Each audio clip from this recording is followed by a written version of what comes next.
tango ya kolela pona ekolo te toleli pe mingi oyo ekomi tango ya kotelema kolata kanda esantu kopamela ya kopamela kopapa ya kopapa kokata ya kokata kobelela moto na nzambe kita mpona kosikisa misala ya satana moto ikisa moto yaya ezikisa misala ya satana na mboka moto ikisa moto yaya ezikisa misala ya satana na mboka loboko na yawe ezali ya kosembola mapo ekolo epambolama mpe baye kongo bamona nkembo na yawe aleluya sembola loboko tomona nguya na yoe katina ekolo na biso osala ya minene utayo banda na bato okongisi nini mpona mboka. Monsieur le Président national de la PARECO, la question suivante concerne toujours la communauté internationale et la situation de la RDC. Pensez-vous que la situation du Kivu serait comparable à celle de la Crimée? Monsieur le Président. Je dirais, j'y ai beaucoup réfléchi, c'est pour ça que je ris. J'ai dit oui et non. Il faut faire la part des choses. Si nous prenons l'aspect d'abord démocratique, que se passe-t-il en Crimée? Ce sont des citoyens ukrainiens d'origine russe habitant la Crimée qui, compte tenu de la situation qui prévaut à l'intérieur de l'Ukraine, ont préféré être rattachés à leur mère patrie. C'est-à-dire que ce ne sont pas des Russes qui sont venus en Crimée pour arracher une partie du territoire. Non, il s'agit d'abord des citoyens qui sont en Crimée, qui sont originaires des Crimée, mais qui sont des Russes et qui, compte tenu de la situation, ils disent « nous voulons être rattachés à notre mère patrie ». Tandis que de l'autre côté, là où il y a une différence avec nous, c'est que les Rwandais sont en train d'injecter chez nous des Rwandais qui veulent s'autoproclamer Congolais frauduleusement ou par la force, qui chassent les autochtones, comme nous le savons, pour que, une fois qu'ils deviendront majoritaires, qu'ils appliquent ce qui vient de se passer en Crimée. Vous voyez, c'est à la fin que la situation devient semblable. C'est-à-dire les étrangers qui veulent d'abord s'introduire chez nous pour devenir majoritaires. C'est le travail que Kanambe et Kagame sont en train de faire maintenant. J'en parle abondamment avec beaucoup de détails dans le document qui va sortir à votre disposition. De manière qu'une fois qu'eux, ils ont pris possession de notre pays, ils sont devenus majoritaires dans le Kivu et surtout dans le Nord Kivu, qu'ils réclament maintenant l'autodétermination comme les Russes de Crimée le réclament. Mais la différence, c'est que les Russes de Crimée sont autochtones de Crimée, tandis que les Rwandais, les prétendus Congolais du Rwanda ne sont pas des Congolais, ils sont venus du Rwanda et ils continuent de venir du Rwanda pour pour acquérir la majorité et réclamer ensuite l'annexion de notre pays à leur pays. Voilà, c'est ça la différence. Merci. Merci beaucoup, Monsieur le Président national, pour la réponse. Je vais passer, ou alors je vais continuer toujours avec la politique internationale, parler des processus de balkanisation. On constate, au vu des différentes déclarations de membres de la communauté internationale, une volonté générale de ne pas reconnaître ouvertement, du moins, les processus d'occupation et de balkanisation en cours en RDC. On voit plutôt des signaux s'accumuler qui donnent l'impression que la plupart de nos interlocuteurs internationaux considèrent que la situation à l'est de la RDC est en voie de normalisation et de pacification, ce qui est étonnant. Les derniers propos des personnalités comme Mme Mary Robinson, qui plaide déjà pour des investissements économiques privés dans la région, alors que la RDC est toujours occupée. Qu'en dites-vous, Monsieur le Président? Bien, maman, je vais être un peu exhaustif sur cette question.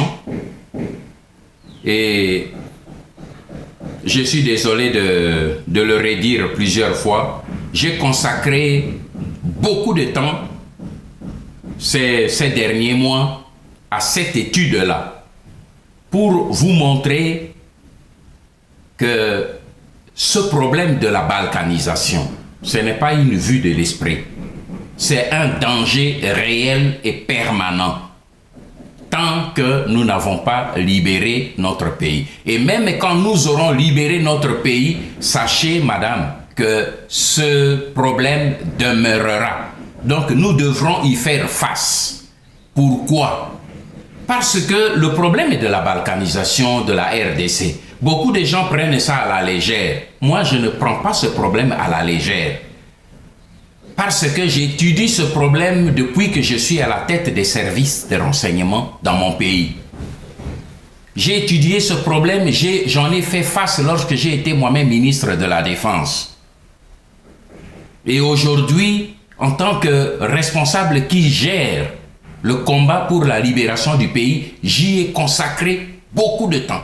Je sacrifie ma vie à ça.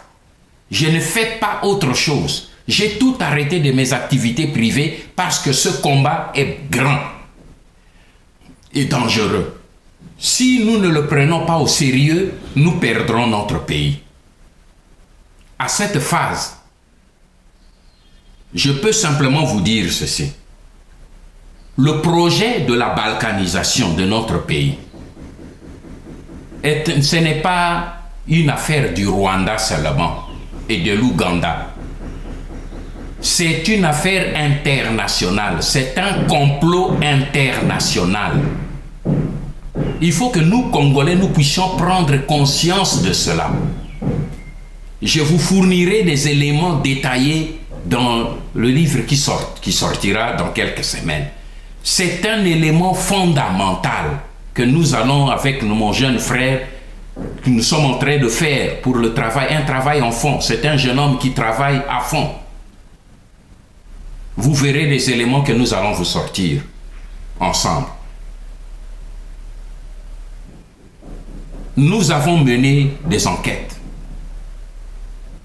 J'ai fait des recherches. J'ai utilisé des tuyaux. Nous travaillons sur base de tous les tuyaux qui existent.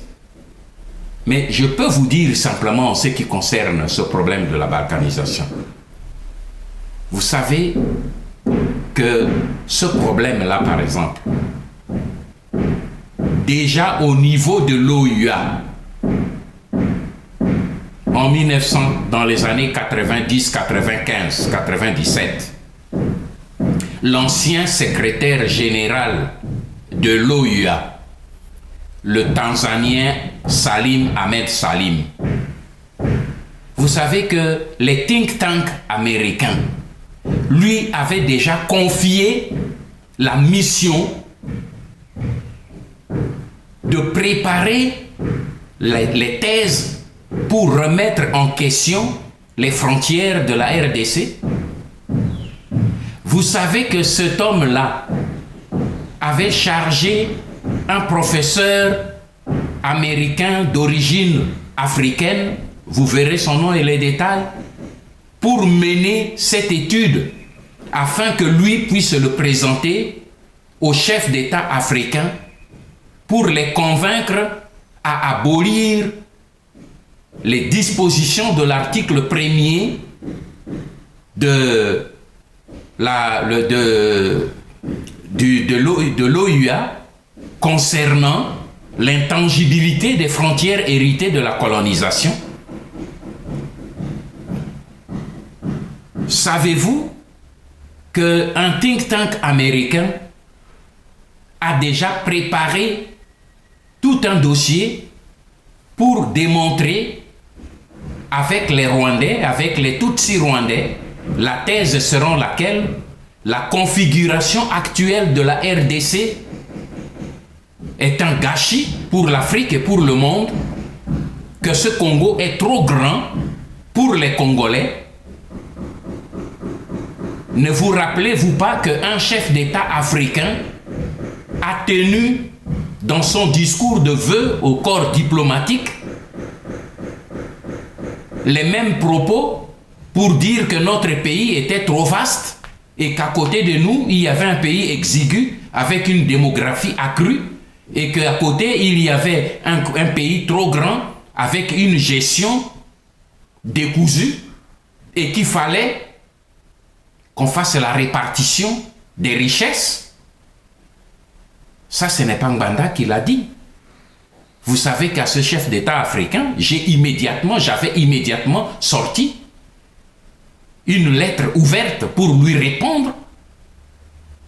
Et nous avons mobilisé en dessous, en coulisses, tous nos réseaux au niveau diplomatique. Mais je vous ramène à une autre dimension. Au niveau des États-Unis, n'avez-vous pas remarqué qu'il y a 3 sous-secrétaires d'État américains aux affaires africaines?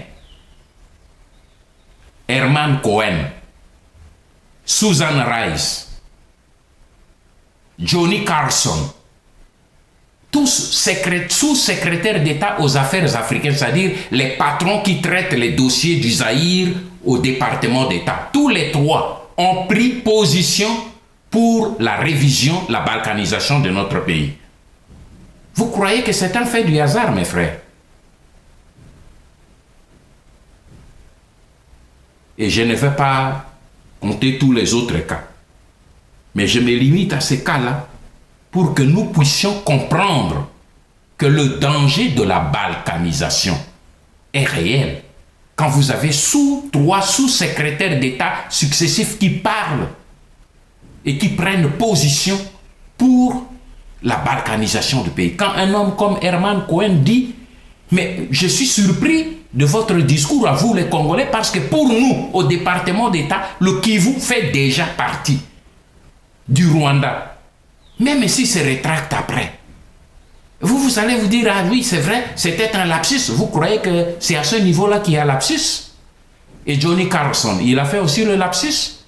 Et Susan Rice, qui bloquait systématiquement tous les dossiers qui rendaient le Rwanda responsable du processus d'occupation et de balkanisation de notre pays. Vous croyez que c'est un fait du hasard? Le problème de balkanisation, mes bien-aimés, quand nous nous battons pour ça, les gens sont là simplement en train de jouer, d'injurier, de faire des simagrées parce qu'on leur donne des miettes. Mais c'est un problème de vie ou de mort pour nous autres Congolais. C'est un problème de vie ou de mort. Et il n'y a que nous, peuple congolais, qui pouvons faire face à ce rouleau compresseur qui vient pour balkaniser notre pays.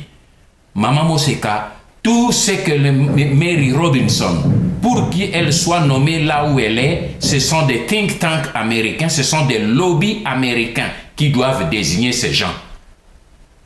Russ Feingold, il relève de qui? Il relève de ces chefs qui sont ces gens que je viens de vous citer, les sous-secrétaires d'État.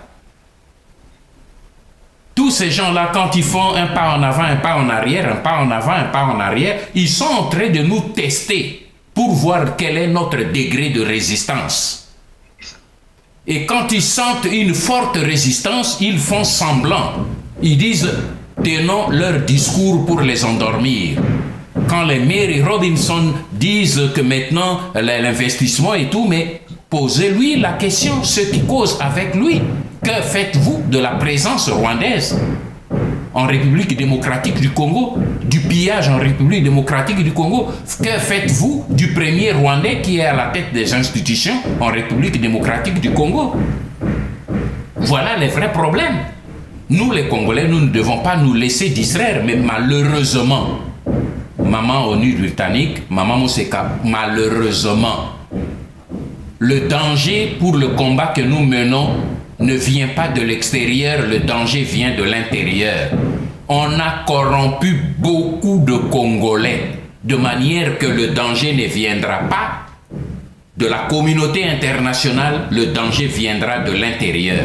Vous, à l'extérieur, vous avez des gens corrompus qui font que chaque fois que nous levons la voix pour que les Congolais se lèvent pour combattre ce pays, eux, ils viennent avec des bâtons pour nous frapper dans le dos. Moi, j'ai dit, mon dos, c'est la carapace de tortue. Ça n'attrape pas les bâtons. Frappez autant que vous voulez. Je rentre dans ma coquille et je continue à marcher. Mais c'est l'appel que je fais pour vous. Ma préoccupation, ce n'est pas moi. Ma préoccupation, c'est vous, les résistants qui êtes debout. Allez vous céder à ce chant des sirènes, à ces actions de séduction, de mensonges, de distractions? Non. Restons concentrés parce que le danger de la balkanisation est réel. Quand ils changent de discours, ils ne changent pas de plan. Ils peuvent changer de discours, ça on appelle ça la tactique du combat, mais ils ne changent pas. Vous voyez dans une équipe de football, quand les gens montent à l'attaque et quand les attaquants réalisent que les défenseurs ont fait bloc, qu'est-ce qu'on voit? Ils remontent parfois avec le ballon jusque dans leur propre camp. C'est ce qu'ils sont en train de faire. Dès qu'ils voient que les Congolais ont formé un bloc, ils font marche arrière afin que nous soyons désorganisés. Et dès qu'ils voient des failles, ils piquent pour aller au but. Ils n'ont pas abandonné le plan de la balkanisation. Et le pion de la balkanisation est chez nous. Il a rempli maintenant les agents de la balkanisation chez nous. Il a recruté nos propres frères congolais pour le travail de la balkanisation. Parce que le Congolais aime son ventre, mais il n'aime pas son pays. Et voilà le vrai danger, le vrai combat que je mène avec vous. Soyez vigilants, soyons concentrés. Ne laissons pas les agents congolais, parce que maintenant ce sont plus des Congolais qu'ils ont utilisés. Évitons que les agents congolais ne viennent nous distraire de l'intérieur. Ne vous inquiétez pas pour moi, ils peuvent m'injurier du matin au soir, ça ne changera rien. Parce que mes oreilles, ce ne sont pas des poubelles. Je n'aime pas, je n'y dépose pas des saletés. Quand il y a toutes ces pourritures, ça n'entre pas dans mes oreilles. Dans mes oreilles, c'est que j'entends combat, combat, combat pour la libération du pays. Parce que je sais qui sont les ennemis qui occupent notre pays. Je connais leurs forces, je connais leurs tentacules et je ne joue pas. Parce que je sais que c'est un problème de vie ou de mort. Et j'ai décidé de consacrer le peu de temps qui me reste en vie pour ce combat-là. Je ne combats pas pour avoir le pouvoir demain et tout. Ceux qui sont fatigués, ils disent « Apareko a beaucoup parlé, il ne dit fait rien. Apareko Tozomon a été, Yangwana Togekuna. » Allez-y, mais nous viendrons vous retrouver avec eux et nous libérerons le pays. Mais la balkanisation reste notre leitmotiv. Nous devons le combattre pour pouvoir libérer ce pays. Il ne faut pas qu'on joue avec ça, maman. Nous devons être concentrés là-dessus. Parce que ce n'est pas du vue de l'esprit, c'est une réalité, c'est un danger réel. Mais n'ayons pas peur de ça. Parce que ces gens, même s'ils ont plus de moyens que nous, mais nous avons plus de détermination et nous avons en plus de cela, Dieu qui combat avec nous. Voilà, merci beaucoup. Merci beaucoup, Monsieur le Président national. Comme vous venez de le dire, je vais lancer un appel aux Congolais d'être vigilants parce que les dangers, comme on le voit, viennent vraiment de l'intérieur, dont les dangers de la balkanisation. Alors, merci beaucoup pour cette réponse-là. Maintenant, je vais passer la parole à mon confrère Grégoire pour vous poser sa question. Merci beaucoup. Merci bien, Maman Moseka. Merci, Excellence, pour votre patience durant cet entretien qui se déroule très bien. Moi, je voudrais un petit peu rebondir à propos de la crise identitaire à laquelle les Congolais font face actuellement. Je prends l'exemple de l'arrivée à Matignon de Manuel Valls lors du récent remaniement ministériel en France qui a suscité ça et là plusieurs commentaires au sein de la communauté congolaise. Et il y en a qui soutiennent, ou des Congolais qui soutiennent que voilà, nous devrions nous inspirer de cet exemple-là, de voir un Français d'origine espagnole briguer vraiment un poste important en France. Et alors, que pensez-vous donc de ce point de vue de nos compatriotes, ou que pense la PARECO, donc ce point de vue des Congolais qui trouvent que non, il serait mieux que les Congolais ouvrent aussi grandement la porte à tous ces étrangers qui sont dans notre pays? Oh mon Dieu. Écoutez, mon frère, nous, les Congolais ont un sérieux problème. Le problème des Congolais, c'est l'amalgame. Et puis le problème des Congolais aussi, je crois, c'est l'absence de culture politique. Nous n'avons pas de culture politique chez nous. Tout le monde veut faire la politique sans avoir la culture politique. Et tout le monde veut faire le débat politique sans connaître la politique. Emmanuel Valls, vous avez suivi son discours. Ceux qui disent ça, je les renvoie au discours d'Emmanuel Valls, son discours de programme général qu'il a présenté à l'Assemblée. Parce que quand vous faites la politique, il faut suivre l'information. Moi, je suis toutes ces informations et je les analyse. Manuel Valls a dit aux députés français, il a dit « Je suis français d'origine espagnole. J'ai acquis ma nationalité française à l'âge de 20 ans, 18 ou 20 ans, peu importe. Il dit « Et je vous remercie parce que la constitution du peuple français permet à un étranger né à l'étranger et devenu français à concourir jusqu'à la magistrature suprême. Voilà pourquoi, en tant que Premier ministre, originaire de l'Espagne, je salue ici le peuple français, au travers de vous, ses représentants. » Et on a vu tous les députés applaudir, du moins ceux de gauche. Voilà le problème. Emmanuel Valls a reconnu, il y a d'abord, ça c'est le premier aspect, il a reconnu qu'il est espagnol et qu'il a fait une démarche légale pour acquérir la nationalité française. Mais c'est ce que nous reprochons à tous ces Rwandais chez nous. Quand vous posez la question à Kanambe, il dit non, je m'appelle Joseph Kabila, je suis le fils de Laurent Désiré Kabila. J'ai fait mes études à l'école française. Je suis né à Ewabora. Et on voit que toutes les données qu'il donne sont fausses. D'abord, Ewabora n'existe pas dans la nomenclature de l'administration congolaise. L'école française, nous avons mené des études, des enquêtes là-bas, il n'y figure pas. Ah, comment Valls n'a pas menti? Il a dit, je suis né espagnol, je suis devenu français et voici ma démarche. Quand vous posez la question à Kamere, il vous dira, je suis congolais. Mais vous êtes rwandais. Vous êtes devenu congolais comment? C'est là le problème. Tout le monde sait, tous ceux qui ont vécu avec ses parents savent qu'il est des parents rwandais, il est né rwandais. Ah, maintenant, quand il sort, du coup, il dit « je suis congolais ». Mais on a le droit de lui dire « mais vous êtes devenu congolais quand et comment ?» Ce n'est pas le fait qu'on est xénophobe, non. Il y a des étrangers qui sont devenus congolais chez nous. Kengo Adondo, il ne nie pas ses origines rwandaises. Il dit, je suis né de mère rwandaise. Il le reconnaît. De père polonais, il le reconnaît. Mais que je suis congolais d'adoption. Donc, le problème, d'abord, c'est celui de l'intégrité et de l'honnêteté. Valls a reconnu qu'il est né espagnol et qu'il est devenu légalement français. Ça, c'est un premier point. Il y a un deuxième point.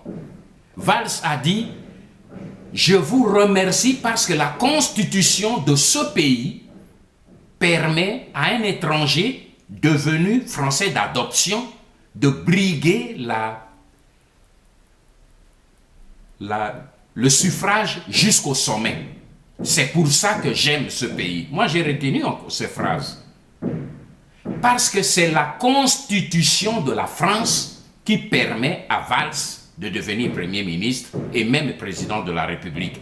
Mais Valls, s'il a remercié les Français, c'est parce qu'il sait que s'il était né, s'il était parti aux États-Unis, si son cas s'était produit aux États-Unis, il ne serait jamais Premier ministre ni président. Ils n'ont pas de Premier ministre, il ne serait jamais président des États-Unis.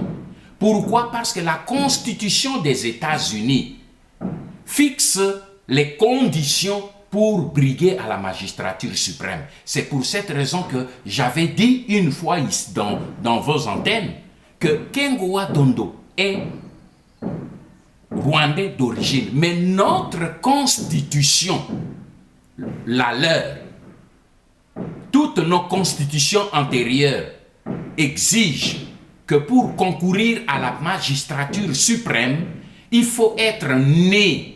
Il faut être né, pas devenir. Il faut être né de père et de mère congolais, point barre. C'est notre constitution. Obama, quand ses opposants politiques avaient remis en doute le critère de sa naissance sur le sol américain. Parce que la Constitution américaine dit pour briguer à la magistrature suprême, il faut être né sur le sol américain. C'est différent des Français. Il faut être né sur le sol américain. Et quand on a voulu remettre ça en question, parce que c'est le droit des Américains de vérifier si l'homme qui les dirige a rempli les conditions, c'est leur droit. Il n'y a que chez nous, au Congo, quand vous voulez réclamer le droit pour voir clair, pour celui qui vous dirige, on commence à vous injurier. Mais c'est un pays où les gens marchent sur leur tête. Quand on a exigé ça d'Obama, on n'a pas vu qu'Obama a arrêté les gens qui lui ont exigé ça. Il a envoyé son avocat à Hawaï. On est allé à la maternité où il est né. On a pris l'original. Il y a eu même des gens qui ont remis le document en question. Ils sont allés eux-mêmes à Hawaï. Et là, on leur a confirmé, voilà, c'est vrai, le document qu'on vous a présenté est authentique, ça vient de notre maternité. Et le débat a été clos. Alors, pourquoi d'amalgame chez nous? Pourquoi on veut que le Congo soit un pays exceptionnel? Dans notre pays, on dit, pour concourir à la magistrature suprême, vous ne devez pas être un Congolais d'adoption. Vous devez être né des parents congolais, c'est-à-dire de père et de mère congolais. Quand vous allez au Gabon, leur constitution, c'est pour ça que j'ai dit le Congolais n'a pas la culture politique. Quand vous allez au Gabon, leur constitution, la constitution du Gabon est plus dure que la nôtre. Pour concourir à la magistrature suprême, il faut être gabonais jusqu'à la deuxième génération. Cela veut dire non seulement votre père et mère, mais votre grand-père et grand-mère doivent être tous des Gabonais. C'est la constitution gabonaise. Alors vous allez aller au Gabon pour dire non, parce que chez nous au Congo, on dit qu'il faut simplement être né de père et de mère, et pourquoi vous les Gabonais, vous voulez exiger que ce soit jusqu'à la 4e. Mais c'est ça la souveraineté. Chaque pays fait sa constitution selon sa souveraineté. C'est ça le problème chez nous les Congolais. C'est ça que moi j'appelle l'absence de culture politique. Un Congolais qui raisonne comme cela, c'est qu'il ne connaît rien à la politique. Mais le problème, c'est que chez nous, aujourd'hui, tout le monde se dit politicien. Tout le monde engage des débats politiques sans connaître ce que c'est que la politique. C'est ça le drame chez nous au Congo. C'est ça surtout le drame chez vous là-bas à l'extérieur. Avec tous les cinémas qui se passent là-bas, tout le monde est devenu politicien, tout le monde est devenu professeur. pour donner des grands cours sans avoir aucune base. C'est pour cette raison que le grand problème chez nous, c'est que les gens ne veulent plus apprendre. Vous avez vu Manuel Valls, quand il est arrivé, qu'est-ce qu'il a dit? Je suis entré, c'est ma 3e fois que j'entre à Matignon. Je suis entré à Matignon, à côté de Rocard. Je suis revenu une seconde fois à côté de Jospin, et maintenant je reviens seul. C'est ça la génération. C'est ça la nouvelle génération. La nouvelle génération, ce n'est pas la pancarte pour dire nous sommes là. Maintenant, tout le monde doit partir, nous arrivons. Il n'y a pas une promotion collective dans les générations. Dans toutes les générations, il n'y a pas une promotion collective. Ce sont les gens qui se distinguent l'un plus vite que l'autre, ainsi de suite. Moi, dans ma génération, j'ai été directeur à l'âge de 27 ans. À l'âge de 30 ans, j'étais directeur général du Centre culturel pour l'Europe. À 34 ans, j'étais ambassadeur. À moins de 40 ans, j'étais administrateur général. Et il y avait les gens de ma génération, d'autres sont restés plus tard, d'autres ont avancé. Il n'y a pas une génération sui generis. Il n'y a pas un homme sui generis qui est sorti de la cuisse de Jupiter qui dit, quand les gens disent, ah, Mbanda est moboutiste, moi j'ai dit oui. Mais c'est absolument. Parce que j'ai grandi à côté de quelqu'un, sinon je ne serais pas devenu ce que je suis. Valls vous l'a dit, il était rocardien, il était jospinien, pour devenir maintenant Valls. Et demain, il va avoir des valsiens, des gens qui vont le suivre. Mais il n'est pas tombé du ciel. Il a d'abord grandi à côté de quelqu'un, ou de quelques-uns. C'est comme cela qu'on progresse en politique, c'est ça qu'on appelle la culture politique. Mais chez nous, tout le monde est un ange tombé du ciel. Je suis tombé du ciel, je n'ai appris auprès de personne, je ne dois rien à personne, je suis omniscient, omniprésent. Je continue comme Dieu le Père. C'est comme cela que nous avons des problèmes dans notre pays. Alors, ceux qui font ce raisonnement-là, je leur demande d'abord d'aller vérifier les notions de base de la politique avant de venir parler de toutes ces sottises. Merci beaucoup. Maman Moseka, à vous la parole. Merci beaucoup. Monsieur Ngwanda, les 2 questions que je vous poserai tantôt, une à la fois, concernent la campagne de la PARECO contre les multinationales. La première est celle-ci. Quel bilan faites-vous des différentes actions menées jusqu'à présent et qu'envisage la PARECO pour la suite? Monsieur Ngwanda. Merci maman. Je crois que le bilan est très positif. C'est depuis le mois de décembre seulement que j'ai fixé ce cap-là.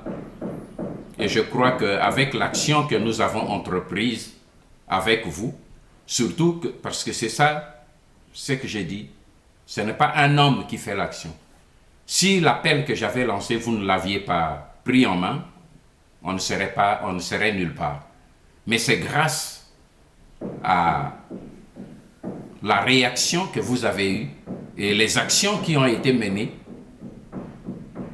Je ne vous dis pas parce qu'il y a des choses tout n'est pas à dire sur la montagne, mais il y a beaucoup d'échos positifs que je reçois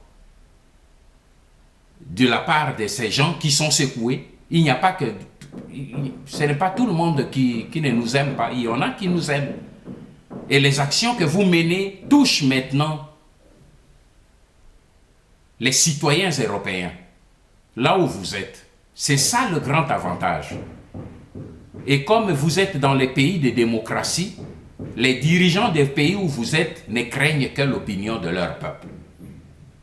Nous tenons le bon bout, c'est ce que je peux vous dire. Et il y a des actions qui sont déjà planifiées. Et toutes les actions ne sont pas à annoncer d'avance.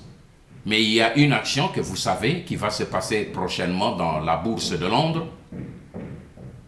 Mais il y a d'autres actions beaucoup plus intenses que nous menons parallèlement aux actions visibles que vous menez, mais que nous menons dans les mêmes milieux.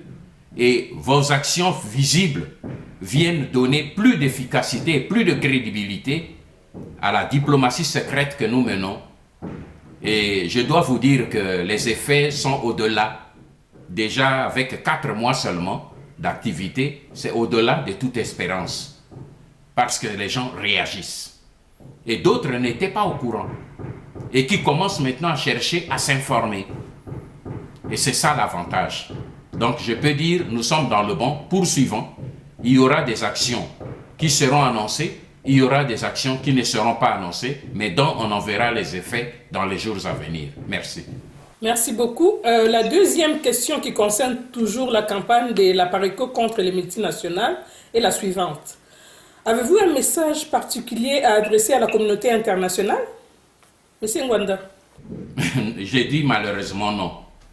Je n'ai pas un message à donner parce que vous savez, maman Moseka, ces gens, ils connaissent tout, ils connaissent plus que nous. Donc je n'ai pas, les messages que je leur donne, c'est dans les coulisses quand je les rencontre.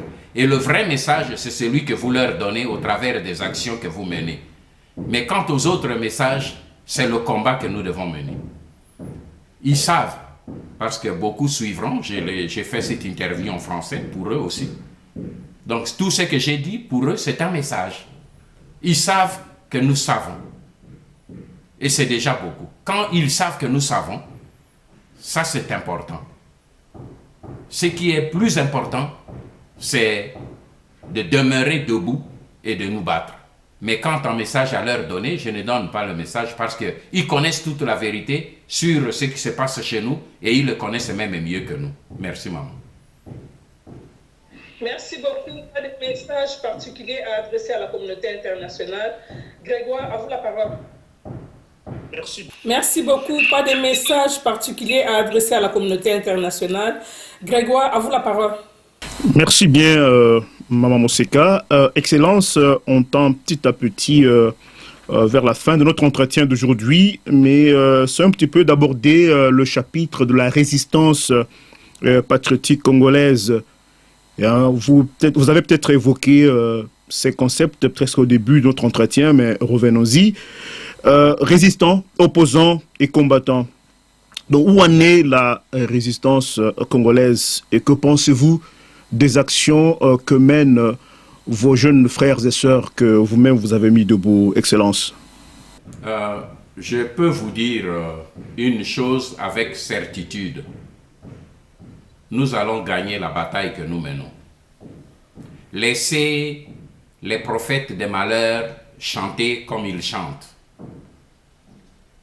La résistance porte bien son mot, la résistance. Celui qui veut mener le combat de la résistance doit être résistant. S'il n'est pas résistant, il ne sera pas dans la résistance. Excusez-moi cette tautologie, mais cela traduit la réalité. Vous, les résistants, vous n'êtes pas des combattants. Moi, je m'intéresse aux résistants. Permettez-moi, je ne m'intéresse pas aux combattants. Je m'intéresse aux résistants.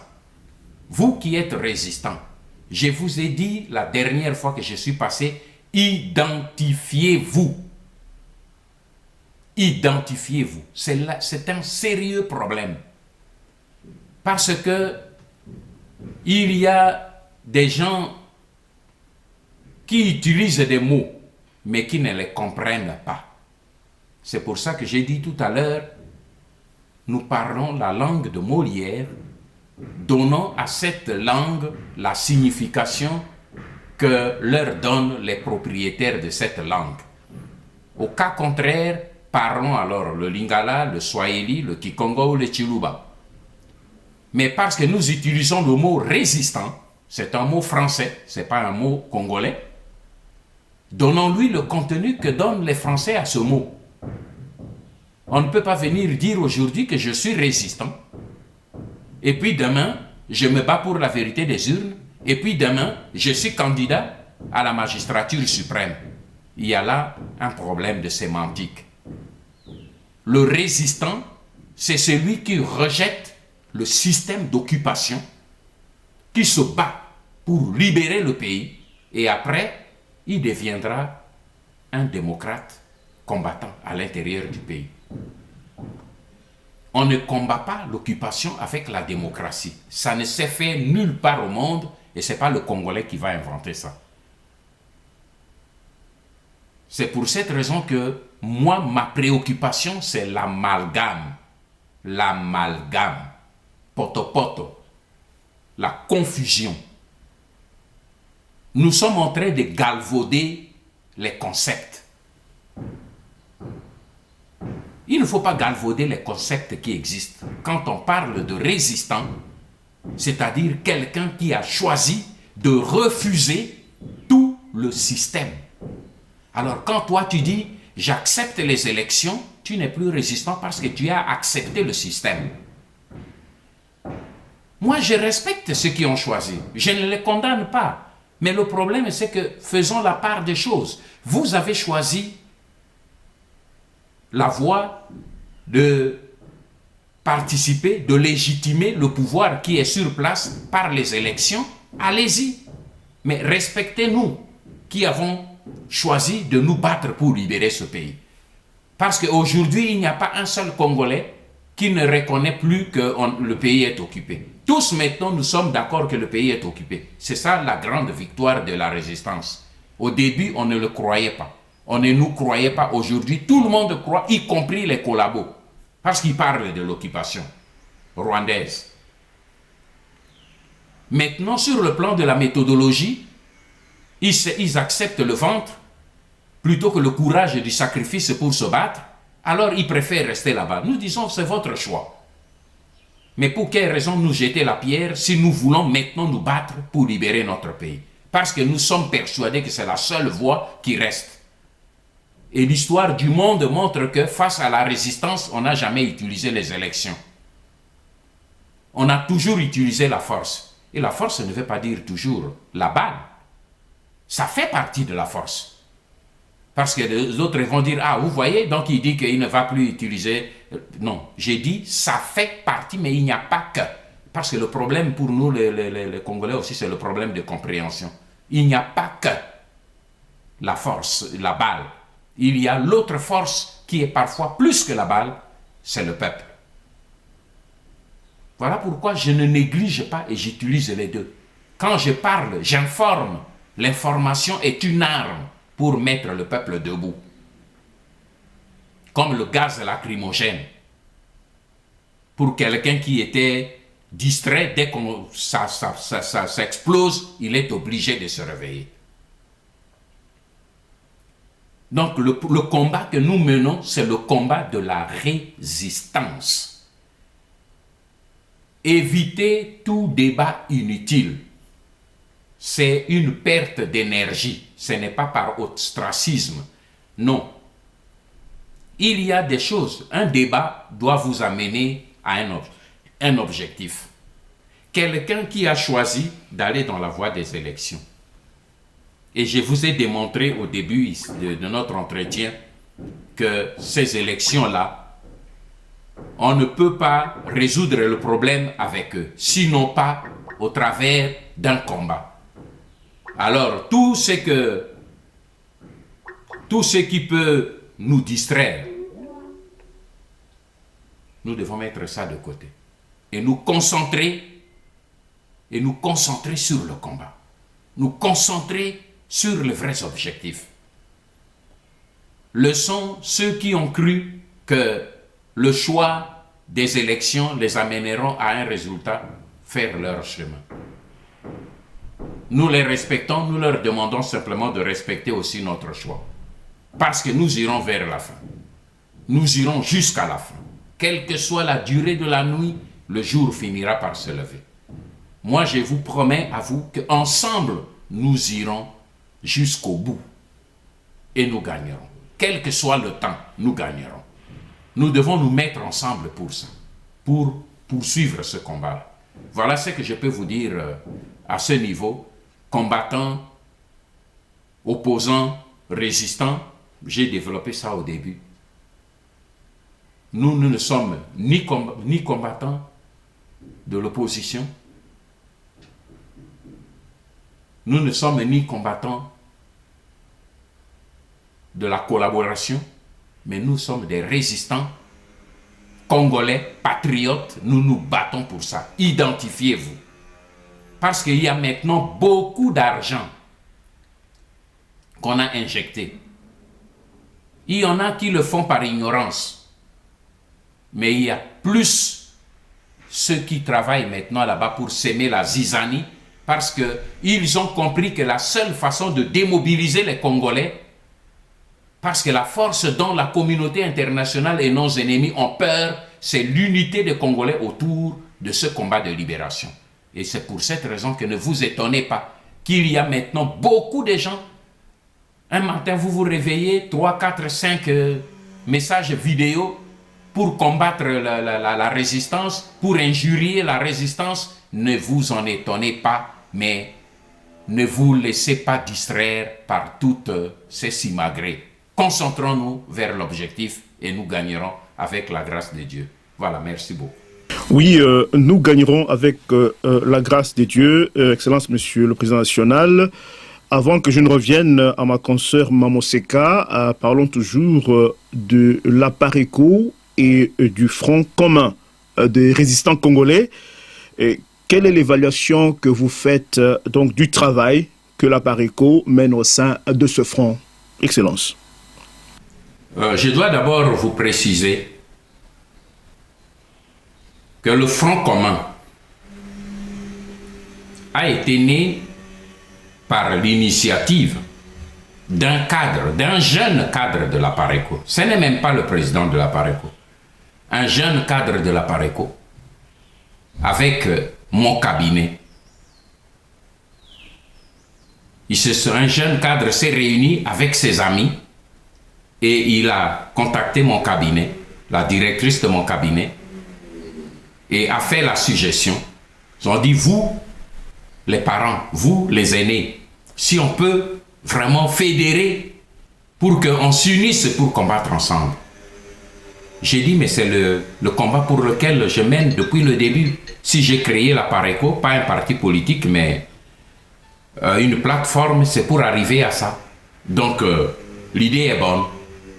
Et le Front commun a été créé avec l'aval de tous ses membres. Il est évident que l'APARECO a porté le poids de son organisation, des convocations, des réunions et tout.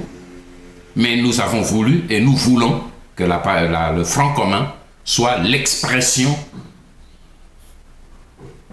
du combat d'ensemble. Et dans un corps, Grégoire, c'est que les Congolais doivent aussi, c'est ça que j'appelle toujours l'absence de culture politique. Dans un corps, chaque membre doit faire un travail particulier. C'est pas tout le monde qui fait le même travail. Dans un corps, il y a la tête, il y a le nez, il y a le bras, il y a le ventre, il y a les jambes. Et dans ces parties du corps, tout le monde ne fait pas, tout le monde a ses spécificités. Voilà pourquoi nous pensons, et je reste convaincu, que le Front commun ira très loin. Nous sommes au début, nous sommes en train de nous rechercher pour aller de l'avant, et avec tous les projets que nous avons, il y a eu dernièrement la réunion qui a été tenue. Une autre réunion se tiendra d'ici une semaine ou deux, je ne sais pas encore. Et je crois que demain, les gens verront encore des grandes actions qui seront menées au niveau du Front commun. Mais je sais que ça se porte bien. Merci. Merci bien, Excellence. Maman Moseka. Merci beaucoup, Grégoire. Monsieur le Président national, la question suivante concerne les militaires congolais. Pensez-vous que les militaires congolais ont réellement pris la mesure du danger que guette notre nation et du rôle qu'ils doivent jouer pour libérer la RDC de l'occupation? Monsieur le Président. Je vous dis tout de suite oui. Je vous dis oui. Mais le problème des militaires, comme vous le savez, je ne traite pas ça au niveau des médias. Mais vous avez voulu savoir s'ils ont pris conscience. Je vous dis oui, ils ont pris conscience. Ils ne peuvent pas ne pas prendre conscience. Avec tout ce qui se passe, ils sont dans le bain. Eux, ils sont sur le terrain. Ils voient le degré d'occupation. Au début, ils ne voyaient pas. Maintenant, ils voient les manifestations de l'occupation. Ils voient comment on continue à les supprimer les uns après les autres. Ils ne sont pas aveugles, ils ne sont pas sourds, ils ne sont pas idiots. Ce sont des hommes, ce sont des Congolais. Ils sont intelligents, ils voient et ils prennent conscience. Voilà ce que je peux vous dire.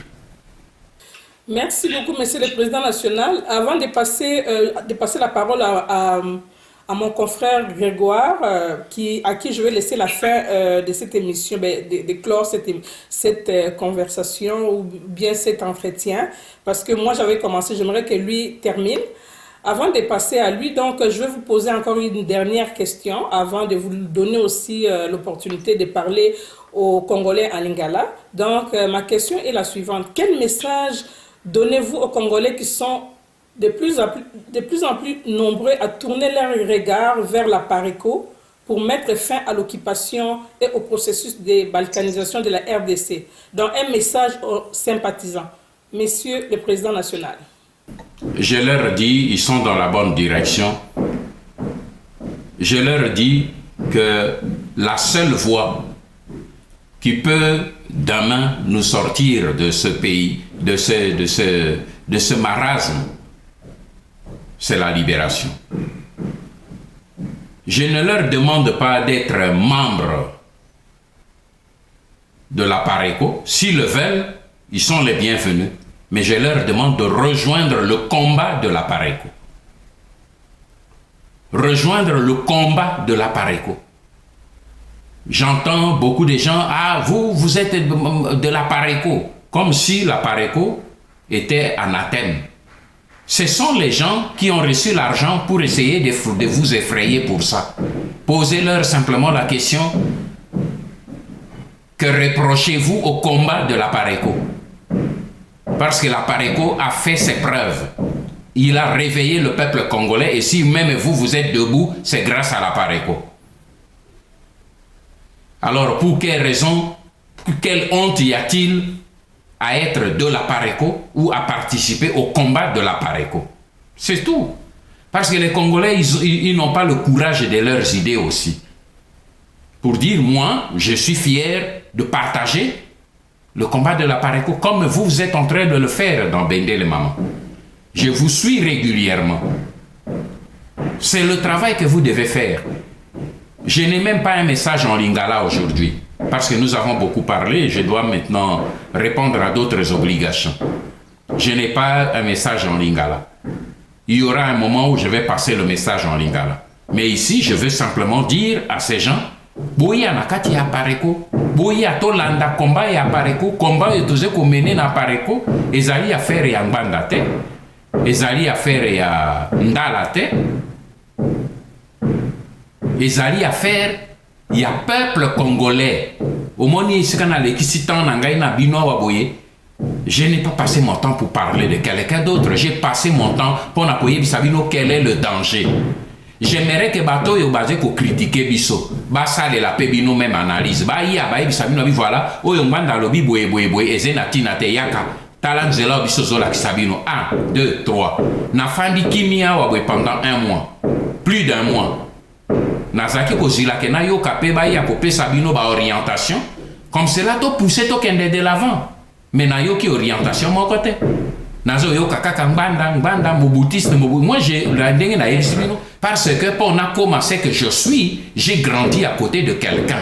Ce quelqu'un là avait des défauts, ce quelqu'un là avait des qualités et moi auprès de lui sous ses pieds pendant des années j'ai observé les lelo ngana zolo balabino na yebi ba erreur ya salaki na bia soki papa on alanda ki e to kende ki alonga ki na débuti ake kokwea c'est par sa sali erreur ya sali erreur ngana ko sala ngote na kolukana le kawa il faut na yebi sabale ki bazola ndangai to kende selo kona te poto sala ki expérience wana na tata mobutu to kwena yango. Alors vous qui venez to kende maintenant ici to sala boy moi je n'ai pas honte. Ce qui yo sika babota yo obimi na libumu ya maman intelligent, obimi na libumu ya maman na yo expérimenté, gloire à Dieu pour vous. Mais moi je n'ai pas vu un homme qui est devenu expérimenté par lui-même. On devient expérimenté à côté de quelqu'un, toujours à côté de quelqu'un ou de quelques-uns. Moi j'ai été à côté de Mobutu. Moi j'ai appris à côté de Mobutu, c'était un géant. Kende Otuna ba chef d'état nyonso ba yebi que Mobutu fut un géant. Un géant de l'Afrique. Mindele Baebi que Mobutu est un géant. J'ai vu les Mindele trembler devant cet homme. Ce qui n'a pas tout à l'heure que Tozangi va kwame Kurumana bani na yebi eloko na ze koloba. Parce que Mobutu a télémé la Kimindele. Bango va pona qui est, c'est vrai. Mais à un certain moment, il Laurent Désiré Kabila te. Tango me qui a télémé la bango, mais comme il y a joie qui n'a pas si c'était pas bomi et bango. Mais à ça là qui faute. Utiliser et na pouvoir, mais dès qu'il s'est rendu compte, à ça là qui simple marionnette, il s'est réveillé. Mais malheureusement, comme il n'était pas encore bien assis, bateau baye ne babomi. Moi j'étais à côté de Mobutu. C'est pour cette raison que Nazé Bengande Bino Boya. Tokende totale expérience et Kolambo Cannabiso. C'est tout ce que moi je peux vous dire aujourd'hui. Total andengini to Kolambo Cannabiso, to makele lo batubaya ko finga nganda ban, motuso wala tibilamba na e alinge lamba na e baye bango pona ko finga nganda, c'est son problème. Pour Natala quand même bilongi ya bato ango ti lelo tuna bato yanga ba collaborateur na ngana cabinet mama okeke na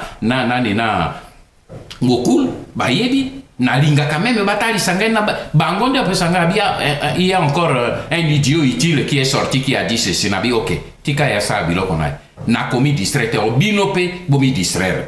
Voilà ce que moi je peux vous dire maman. Merci beaucoup.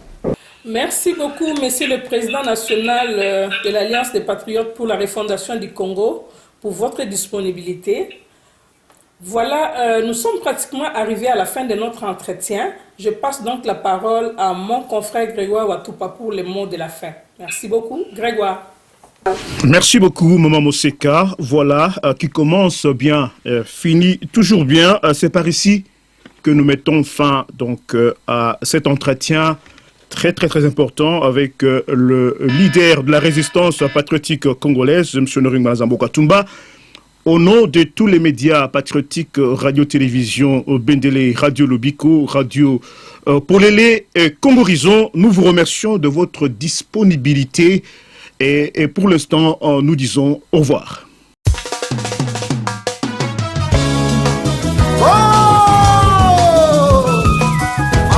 Nous avons le pouvoir sur toute la force de l'ennemi.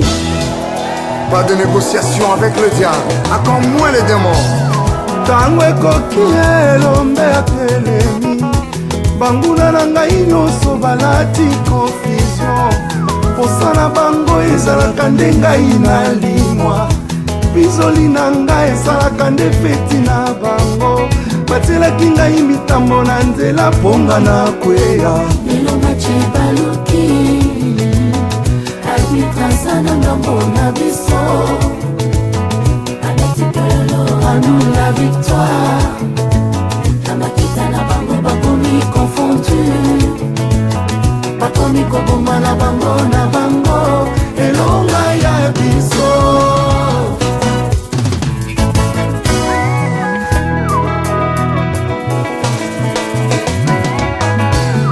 Fote na ngai te na bombama na Yesu. Likonzia makasi esimba bomoi na nga. Avant simbanga bomana ya Yesu soto bomio simande olongi ngai likolo ya kombo na nga bakisa kombo yelomeo ngai nalengisaka kasi nakobanga te nazalaka na Nzambe bandoki bayebi yango bayaka na butu bakutaka ngai bien pendeo Yesu kati na nga akomisa ngai Nzambe ata banyama na samba bango mpe bayebi yango soki awaki na banguna ndebonda mata na bango bakomi disperse asalanga lisusu flamme de feu soki napeli banguna malales esikala nati epesa melinga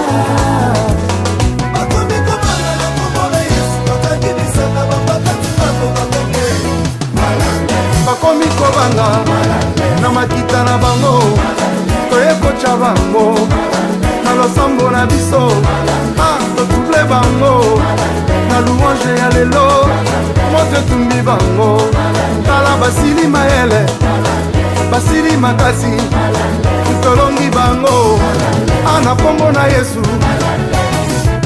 Toute arme forgée contre moi sera nulle et sans effet. vrai, parole du Seigneur. Je prie tout par celui qui est en moi. Pour les sorciers, je suis un danger public. Je suis de la nature du Tout-Puissant. Ce n'est plus moi qui vis, mais Jésus en moi. Oh yeah, le voilà venir, Shiloh d'Israël. Le chef de l'armée céleste, le rédempteur des nations. Il s'est levé, combattre à ma place. Satana chamo panzi, Masia ewana zakuya. Sielelo, maladie telema, Siewana. Pauvreté stop, oh mon konzi Yesu. Blocage yo mon coco, bloqué yo stop, telema.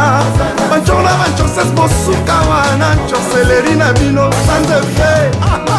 Lokolelia na mon carnet. Na telemi na bwaki defi. Nani aleki oyanga Nzambe. Komona ye le feu dévorant. Azikisa Sodome na Gomorrhe. Moto kite utalola, etumba misala ya Satana. Moto kite utalola, ezikisa maladie na pauvreté. Moto kite utalola, etumba soloka na coutume. Moto kite utalola, etumba bandoki na banganga. Bakomi kobanga na kombo na Yesu, bakangi bisaka babakati mangu bakomi tous mal à l'aise. Au nom de Jésus, bino bandoki ya famille, na bao ya quartier. Bajan molili, biliaki bino bikoki. Tentation na makita na bino, atotindi nde moto. Fire! Alléluia! Il est Seigneur! Tous comme un seul homme, come on!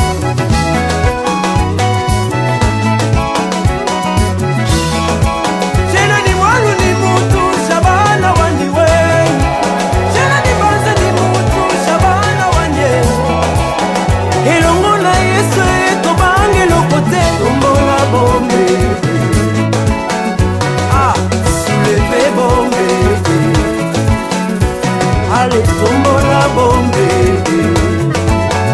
yes, soulevez bombe. Likota na Nzambe sepela mpona ngeza ya yo. Moto kite utalola, etumba misala ya Satana.